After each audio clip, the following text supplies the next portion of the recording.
रक्त रानी का श्राप। राजा आदित्य सेन ने रानी तिलोत्तमा से विवाह किया, जो हिमगिरी से आई थी, सुंदर, शांत लेकिन रहस्यमयी। महल में आते ही ठंडी हवाएं चलने लगीं और अमावस की रातें और काली हो गईं।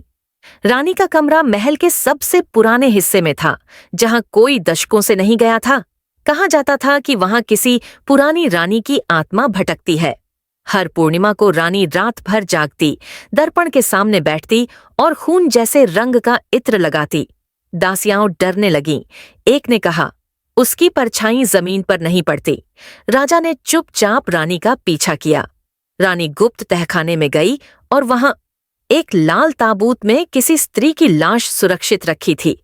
उस ताबूत पर लिखा था, रक्त रानी। राजा ने विप्र अच्युत को बुलाया। उन्होंने कहा, वह रानी नहीं, श्रापित आत्मा है। रक्त रानी एक अभिशप्त रानी थी, जिसने सौंदर्य के लिए काला जादू किया था। उसकी आत्मा आज भी जीवित देह खोजती है। अगली रात राजा ने देखा, रानी तिलोत्तमा ताबूत से खून की कुछ बूंदें पी रही थी।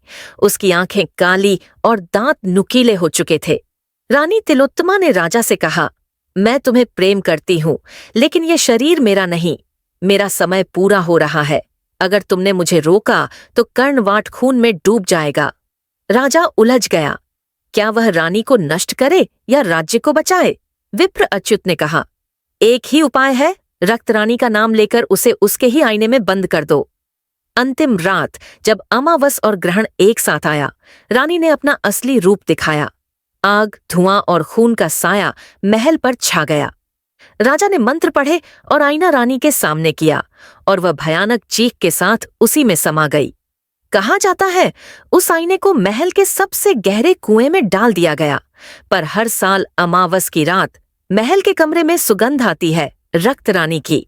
प्रेम था या श्राप, कोई नहीं जानता, पर जो भी कर्णवाट के महल में दर्पण देखे, वो फिर खुद को वैसा नहीं पाता।